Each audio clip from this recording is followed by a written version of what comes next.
네, 김과장의 시사 속풀이 3인칭 시사 시점. 김과장의 김민하 시사평론가 나오셨고요. 김과장의 장윤선 정치전문기자입니다. 두 분 어서 오세요. 네, 안녕하세요. 안녕하십니까. 네. 이제 김과장 조금 익숙해지셨나요, 두 분? 네. 저 김과장이라고 할 때마다 날 부르나? 내가 직함이 저는 네. 네, 과장하기엔 조금 나이가 있는데. 그렇죠. 과장을 한번 해보고 싶습니다. 근데 직함 과장이 아니고 네. 모든 일을 과장해서 말하는 사람으로 돼가지고. 저도 과장급으로 올라간 적이 없어가지고.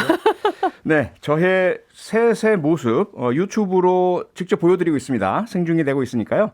유튜브에서 MBC 라디오 시사 채널로 들어오시면 함께 하실 수가 있습니다. 자, 먼저 김민하 평론가 오늘의 이슈 준비하셨죠? 뭡니까? 네, 신고 권력 간의 갈등 실체가 뭐냐? 네, 아하. 이거를 한번 생각을 해보겠습니다. 네, 신구 권력 간의 갈등 실체. 우선 먼저 그 갈등과 관련해서 불거지고 있는 것이 대통령 집무실 이전 관련이잖아요. 그렇죠. 여러 가지 이야기가 나오다가 오늘 드디어 예비비 지출안 임시국무회의에서 의결이 됐죠. 그렇습니다. 총 이제 360억 원의 예비비 지출을 의결을 했는데요. 네. 이게 이제 용산 집무실 이전과 관련된 이제 예산인 거죠. 예. 그래서 구체적으로 말씀드리면은 위기관리센터라든지 경호종합상황실 이런 안보의 필수적인 시설을 먼저 만들어라. 이거 관련돼서 116억 원. 네. 그리고 이외에 일반 사무실 공사비, 전산 서비스 시스템 구축 이런 거에 101억 원. 네. 그다음에 대통령 관저로 사용될 육군 참모총장 공간 리모델링 비용 25억 원. 이렇게 이제 지출하기로 한 것이고 예. 나머지 이제 대통령 집무실을 실질적으로 조성하는 예산하고 경호처를 이전하는 비용은 지금 말씀드린 것처럼 안보의 필수적인 시설을 우선으로 구축하라라는 거예요. 그리고 네. 그 이후에 그다음에 이전을 해라라는 거거든요. 왜냐하면 이 한미연합 지휘소 훈련이 이제 예정이 돼 있기 때문에 네. 이와 관련돼서 합참이나 이제 이런 이제 이 합참이나 그다음에 이제 국방부 지휘와 관련된 이제 라인에 있는 네. 그러한 어떤 공간을 이전하기가 어렵기 때문에 한미연합훈련을 실시해야죠. 그렇죠. 준비하고. 예. 그래서 그게 끝난 다음에 이제 나머지 비용을 지출하는 문제는 인수위하고 협의를 한다. 그래서 실질적으로 대통령 집무실 이전은 이런 4월 달에 예정된 이런 안보 관련 일정이 끝나야 이제 가능한 거다. 네. 이렇게 얘기를 한 거예요. 그러면 5월 10일에 딱 맞춰서 청와대를 나오는 것이 가능한 거냐에 대해서 오늘 이제 배현진 윤석열 당선인 대변인이 이렇게 얘기를 했습니다. 5월 10일에 딱 맞춰서 이전하는 거는 이제 불가능하다. 네. 그 이후에도 시간이 좀 더 걸릴 것으로 예상된다. 이렇게 얘기를 했기 때문에 예. 통이동 시대에는 일정 부분 이제 불가피할 것이다.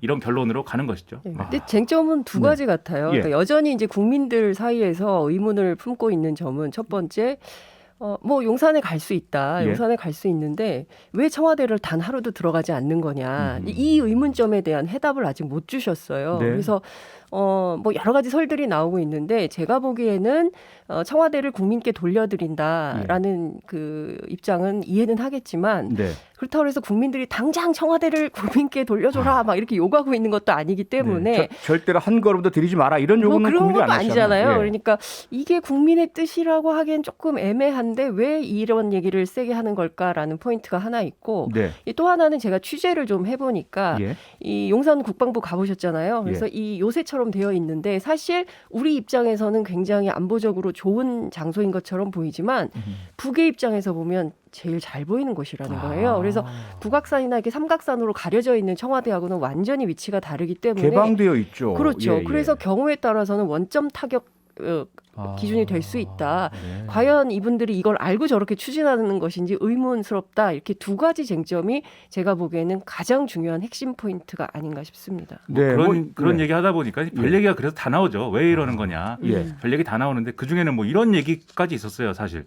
그 지금 이제 이걸 추진하는데 핵심적인 역할을 하는 분이 이제 김용현 전 이제 제가 직함은 지금 잊어버렸습니다만 군 출신이잖아요. 그분이. 그렇죠. 출신이죠. 집무실 이전 TF 네, 이제 맞습니다. 팀장을 예. 같이 맡고 있는 분인데 그렇죠.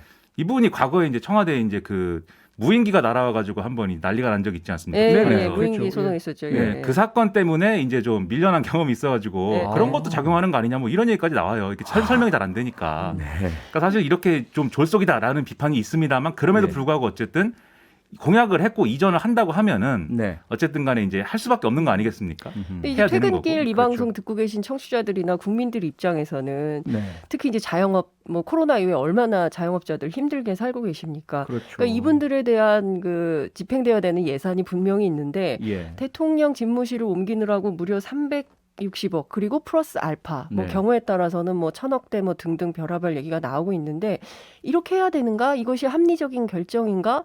공정과 상식에 맞는 결정인가에 네. 대한 의문을 아마 지금 운전하시면서 저희 방송 함께 하시는 분들도 고민하고 계시지 않을까 싶습니다. 네, 뭐 그 논란은 계속되고 있으니까요. 다만 이제 오늘 좀 초점을 맞출 것은 오늘 임시 국무회의에서 그 의결된 예비비 사용 이것으로 과연 신구 권력 간의 화해, 협력 이것이 달성된 것이냐 아니면 여전히 뭔가 앙금이 남아 있는 것인가 이런 부분에 대한 해석이 좀 엇갈리는 것 같습니다. 어떻습니까? 근데 오늘 김부겸 국무총리가 이렇게 얘기를 했습니다. 예. 이 임시 국무회의이기 때문에 국무총리가 주재를 했거든요. 네, 이 집무실 이전 문제는 찬반을 떠나서 차기 정부가 판단할 몫이고 네, 당선인의 의지가 확실한 이상 결국 시기의 문제이지 집무실 이전은 진행될 수밖에 없는 사안이다. 네, 그래서 안보 공백 없이 꼼꼼히 따지면서 추진될 사안인 것이다라고 강조를 했습니다. 네, 이게 국무회의 자리에서 한 얘기잖아요. 예. 누구를 겨냥해서 한 얘기냐? 결국 이제 이 부처와 공무원들과 이렇게 모인 사람들한테 하는 얘기거든요. 네. 그러니까는 최대한 어쨌든 이 할 수 있는 방안을 만들어서 협조를 해야 된다라고 강조를 한 겁니다. 결국. 예, 예. 그리고 문재인 대통령도 어제 최대한 빨리 임시국무회의를 열어가지고 예비비를 조속히 처리하라라고 지시를 했는데 네. 왜냐하면 이제 어제 국무회의에서 처리가 될 것이다 이렇게 많이들 봤는데 그런 것들이 무산이 됐던 거잖아요. 이게. 예. 그러다 보니까 이것과 관련된 여러 가지 이제 논란이 벌어지고 있으니 네. 또 신구 권력 갈등이냐 뭐 이렇게 보도가 막 나오고 했거든요. 그랬죠. 그래서 문재인 대통령이 그렇지 않다라는 취지의 얘기를 사실 한 거예요. 네. 그 이런 맥락을 보면은 여러 가지 얘기는 있지만 비교적 원활하게 어쨌든 신구 권력 간의 협력이 진행되는 거다. 이 문제와 관련돼서는 네, 네. 이렇게 봐야 되는 건데 근데 언론은 계속 신구 권력 간 갈등이다라고 써왔고 뭐 지금도 이제 약간 그런 태도입니다. 네. 근데 이게 저는 좀 의아한 것이 지난주에도 사실 보도 내용을 보면 다 나와 있어요. 5일날 국무회의에서 처리가 안 되더라도 이번 주 안에 임시국무회의를 빠르게 열어가지고 이 예비비 지출은 처리를 할 가능성이 높다. 그렇게 하기로 실무협의회에서 얘기를 하고 있다. 네. 그러면 5일날 국무회의에서 처리가 이제 안 된 게 과연 신구 권력 갈등의 문제인 거냐? 그렇지 않은 거잖아요. 실무적으로 이제 빨리 어쨌든 당선인의 계획에 협조하려고 하는데 여러 문제가 있으니 그걸 한번 해결해 보자라는 모색을 한 거지 않습니까? 그렇죠. 현실적으로 뭐 축에도 나와야 되고 예산에 대한 항목별 이런 정리가 돼야만 그게 가능한 거죠. 그렇죠. 행정적으로. 근데 그러니까 언론 너무- 입장에서는 네. 이제 각을 세워야 얘기가 되잖아요. 그러니까 기자 출신으로 말씀을 좀 드리자면 너무 잘하시잖아요. 네, 너무 제가 이 업계를 대변할 수는 없지만 어찌됐든 저도 네. 몸을 담았기 때문에 예. 이제 각을 세워야 되는 측면이 있어서 언론들은 이제 끊임없이 신구 권력 갈등으로 이제 몰아가고 있는 측면은 있지만 네. 제가 현장을 취재해보고 정치권 관계자들을 만나보면 네. 어쨌든 우리는 갈참이고 그리고 저분들은 새로 올 신참이다. 예. 그렇기 때문에 굳이 특히 청와대 입장이 그렇다는 거예요. 특히 문재인 대통령께서 네. 쟁점 만들지 마라. 시끄럽게 하지 마라. 왜 자꾸 시끄럽게 만드냐. 그러지 말고 네. 우리는 떠날 때 조용히 정리해서 떠나고 그리고 또 앞으로 그분들이 오면 또 국민들께서 알아서 비판할 건 비판하시고 그렇죠. 또 잘했다고 하는 건 또 칭찬하실 것이기 때문에 네. 굳이 쟁점 만들지 말라는 게 대통령과 청와대의 뜻이라는 겁니다. 근데 네. 언론은 이러면 재미가 없잖아요. 아하. 싸움을 붙여야죠. 그래서 네. 그런 게 아닌가 싶습니다. 아니, 김은혜 당선인 대변인도 마지막 말씀 중에 하셨던가요? 지금 청와대와 아주 협력이 잘 되고 있고 또 그렇게 믿고 있다 이렇게 얘기를 했으니까요. 네. 그렇게 좀 정리가 됐으면 좋겠습니다. 오늘부터 또 하나 언론에서 또 쟁점화시키고 있는 것처럼 보이는 것이 청와대 뒤편 북악산 남측면 개방인데 여기 대해서 또 뭐 정치적인 여러저런 보도들이 이어지고 있죠. 그렇죠. 이 뉴스가 김신조 사건이라고 옛날에 있었어요. 그 이후에 1968년 1월 21일. 역시 세대 차이가. 그럼요. 저는 김신조 사건은 역사책에 있는 얘기인데 네. 잘 기억하시는 저희들은 걸 몸에 박혀 있습니다. 네, 역시 세대 차이가. 근데 이제 김신조 사건 이후에 이제 청와대 이 주변이 폐쇄됐던 거잖아요. 이 네. 산이. 근데 북악산 남측면을 54년 만에 개방을 해갖고 오늘부터 출입 가능하다라는 건데요. 예. 문재인 대통령이 후보 시절에 공약을 했던 내용입니다. 그래서 북악산, 인왕산 다 개방하겠다. 네. 이걸 이제 임기 내에 결국 마무리한 거죠. 이렇게 봐야 되는 건데. 근데 이게 계속 순차적으로 이루어져 온 이제 이 사안인데 네. 언론 보도 내용을 보면 막 이렇게 써 있어요. 제가 연합뉴스 기사를 잠깐 인용을 하면은 예. 청와대가 윤 당선인의 청와대 개방 일정을 의식해서 북악산 개방을 서두른 거 아니냐는 얘기가 흘러나오고 있다. 나아가서는 네. 5일 국무회의에서 의결될 것으로 보였던 예비비가 이 6일 임시 국무회의로 수년된 것도 북악산 개방을 마무리하고 나서 청와대 개방 절차를 시작되도록 하려고 한 거 아니냐라는 추측까지 나온다. 뭐 이렇게 썼거든요. 아니 연합뉴스는 통신사 아닙니까? 있는 사실을 그냥 전달하는 역할 아니에요? 저는 그렇다고 생각을 했는데 네. 가끔 이제 이런 의견이 나온다 이렇게 쓰기도 하고 그다음에 좀 더 적극적으로는 연합 네. 실온이라고 있어요. 네. 오피니언 쓰는 이게 있는데 네. 여기 또 오늘 쓴 걸 보면 준엄이 꾸짖고 있습니다. 과연 윤석열 당선인이 용산 이전을 이렇게 약속하지 않았더라도 북악산을 다 개방을 했겠느냐 뭐 이렇게 아이고. 쓰고 있는데 예. 저희 앞서도 말씀드렸듯이 예정돼 있는 거는 이제 진행하고 있는 거거든요. 네. 그리고 북악산 개방을 하면 윤석열 당선인의 용산 집무실 이전이 뭐 퇴색되거나 청와대 개방의 어떤 효과나 이런 것들이 뭐 반감되는 게 아니지 않습니까? 예. 북악산은 개방 그냥 하면 되잖아요. 산에 그렇죠. 가면 됩니다, 우리가. 네. 근데 그거를 꼭 이 신고 권력 갈등 이런 프레임에 넣어가지고 보도를 해야 되는 거냐? 물론 네. 그렇게 주장하는 정치인들이 있고 사람들이 있기 때문에 네. 그런 얘기도 나오는 거지만 저는 과하지 않나 싶기도 하고요. 그리고 여기에 더불어서 탁현민 의전 비서관이 페이스북에 글을 써가지고 숲길 하나 개방하는데도 많은 논의와 노력이 필요하다 이렇게 쓴 것도 막 인용이 돼서 네. 마치 이런 이제 해석을 뒷받침하는 것마냥 또 써 있는데 아하. 저는 지금 정권의 이제 인사들 특히 지금 의전 비서관 뭐 이렇게 직함도 붙어 있는데 예. 자꾸 이런 쪽으로 가는 얘기를 또 써서 빌미를 주는 것도 제가 볼 때 자제해야 되는 일이라고 생각합니다. 아니, 문재인 대통령께서도 뭐 시끄럽게 하지 말라라고 말씀하셨다면서요. 우리 장현성 기자님의 취재에 의하면 이제 그렇다는 거죠. 알겠습니다. 예, 좀 이슈를 바꿔보죠. 장윤성 기자께서 주목한 오늘의 인물은 누구입니까? 네, 오늘 경기지사 도전장을 던진 김은혜 의원과 철의 여인 이렇게 한번 잡아봤습니다. 김은혜 의원과 철의 여인이요. 네, 인수위 대변인이었고 앞서도 제가 살짝 인용을 해드렸는데 네 맞습니다. 네, 네. 오늘 경기지사 후보 출마 선언을 했지 않습니까? 맞습니다. 되게 특이하죠. 원래 그 인수위 대변인은 네. 정부 출범할 때까지는 쭉 갑니다. 그렇죠. 대체로. 그리고 이제 그 어쨌든 당선인의 뜻을 받아서 당선인의 입 역할을 하는 분이기 때문에 예. 역할 조정이나 잘 안 바꿔요. 그런데 굉장히 독특하게 보름 만에 보임사직하고 그리고 출마하겠다 이런 얘기를 해서 네. 왜 갑자기 왜 무슨 일이야 이제 이런 얘기들이 정치권 안에서 흘러나오고 있는데 제가 네. 취재를 해보니까 윤심 폭발론 이런 얘기가 나오고 있습니다. 윤심 폭발론이요. 네, 그렇습니다. 그러니까 무슨 얘기냐면 비단 김은혜 의원뿐만 아니라 네. 권성동 의원 윤핵관이라고 불리죠. 예. 윤핵관인 권성동 의원이 원내대표 출마하는 거. 그다음에 원래 김태형 의원이 출마하려고 그랬었잖아요. 그랬죠. 그런데 충남지사로 좀 턴해주세요라고 하지 않았습니까? 네. 그래서 이제 그것도 그렇고 이른바 윤핵관, 윤심과 무관하지 않다 이런 얘기들이 나오고 있고요. 네. 제가 취재해보니까 당은 서서히 윤화하고 있다. 윤화. 무슨 얘기냐면 윤회당으로 탈바꿈 중이다 이런 얘기를 하세요. 무슨 예. 얘기냐면 윤 당선인이 사실 뭐 당의 확고한 리더십을 갖고 있지 않지 없다고도 볼 수 있잖아요. 정치한 지 얼마 몇 개월 안 그렇죠. 됐으니까요. 정치한 지 얼마 안 됐으니까 예, 예.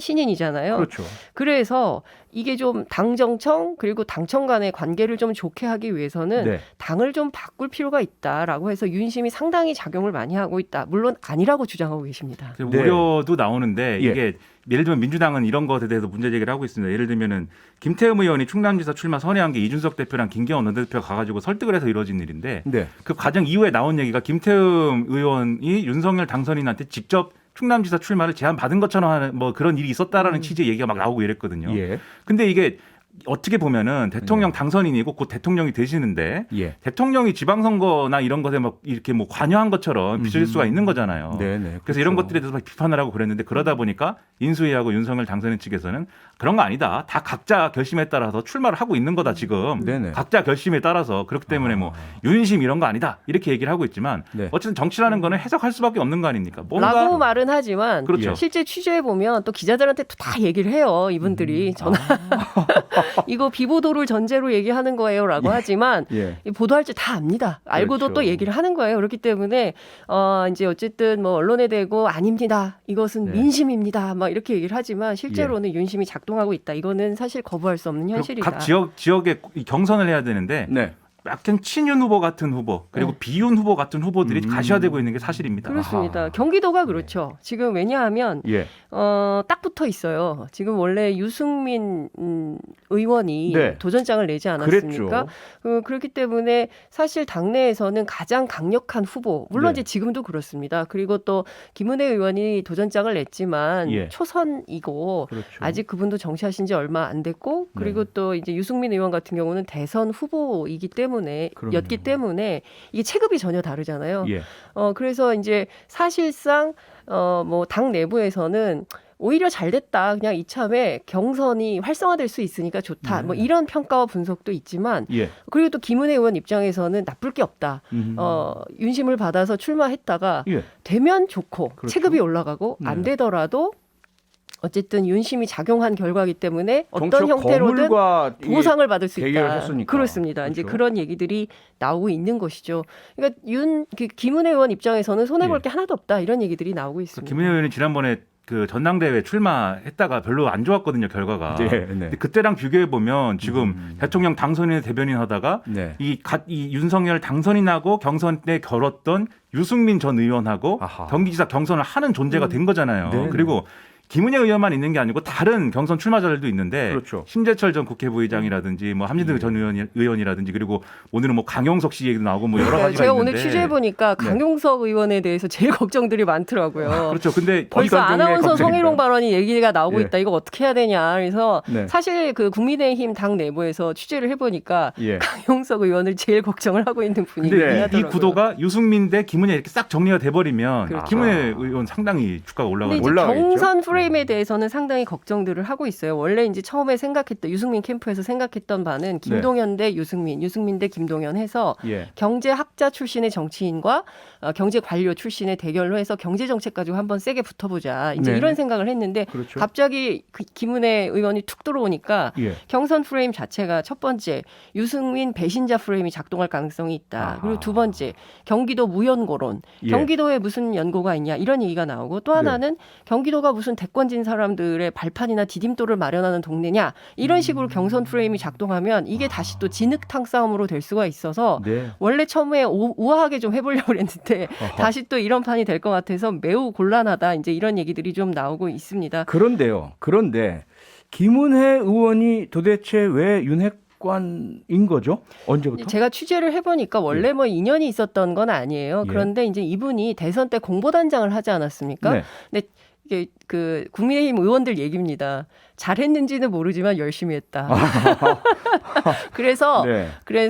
윤석열 당선인에게 상당한 신임을 얻었다. 그래서 이때부터 시작해서 굉장히 적극적으로 관여를 해왔고 예. 그 결과 오늘에 이르렀다. 이제 이런 평가들을 하고 있는데요. 네. 실제 김은혜 의원도 경기도의 연고가 그렇게 많은 분은 아니에요. 이분 원래 서울 성동구 응봉동이 고향입니다. 네. 그리고 주로 서울에서 활동을 했고요. 예. 뭐 아시는 것처럼 문화방송 기자 출신으로 바로 MB 정부 청와대 직행해가지고 그렇죠. 당시에 언론윤리 논란도 있었어요. 재산이 225억이나 있습니다. 남편이 김앤장 변호사예요. 어제 얘기한 대로. 그래서 또 나왔군요. 사실 많은 논란을 가지고 있는 이 후보가 예. 유승민 후보하고 과연 어떤 접전을 벌이면서 어떻게 경선 라운딩을 뛸지 네. 이것은 사실 우리 국민들에게 굉장히 큰 관심사 중에 하나가 되지 않을까.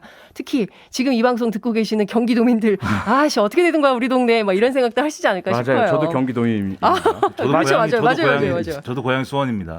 마지막으로 짧게 그런데 철의 여인은 누굽니까? 왜 철의 여인? 그러니까요. 저도 왜 그렇죠? 갑자기 뜬금없이 철의 여인 얘기가 나왔나 싶은데 아무래도 마가렛 대처 얘기를 한 게 아닌가 싶어요. 어허. 네, 그리고 영국 총리고 영국에서 보수당으로서 여성 총리로서는 첫 번째 이제 정치를 시작했고 사실 신자유주의, 뭐 트리클 다운, 막 이거 굉장히 많이 있었지 않습니까? 네. 물론 굉장히 보수 정치의 아이콘처럼 돼 있지만 그렇습니다. 마가렛 대처 대처리즘 때문에 사실상 신자유주의 양극화 문제, 빈곤 문제 너무 심각해졌기 때문에 영국 안에서도 좋은 정치인으로 평가를 못 받는데 네. 왜 갑자기 철의 여인을 들고 나왔을까? 신자유주의 경제 노선 다시 하겠다는 건가? 라는 어허. 의문을 좀 품었습니다. 예. 관련해서는 제가 적극적으로 더 취재해서 다음 주에 네. 말씀드리겠습니다. 아마도 대장동 저격수다 이런 평가가 있고 굉장히 강한 캐릭터다 이걸 부각하는 것 같은데 네. 근데 저는 유승민 전 의원도 결과적으로는 마지막에 가서는 그렇게 손해 아닐 거라고 봅니다. 재밌는 경선 치르면 되는 거고 그러겠죠. 서로 잘 이제 페어플레이하면 되는 거죠. 네, 어쨌든 관심이 높아지니까요. 네. 네, 김 과장의 시사 속풀이 3인칭 시사 시점 오늘은 여기까지 하죠. 김민하 시사평론가, 장윤선 정치전문 기자 두 분과 함께했습니다. 두 분 고맙습니다. 감사합니다. 평일 저녁 6시 5분에 여러분을 찾아갑니다. MBC 라디오 표창원의 뉴스 하이킥.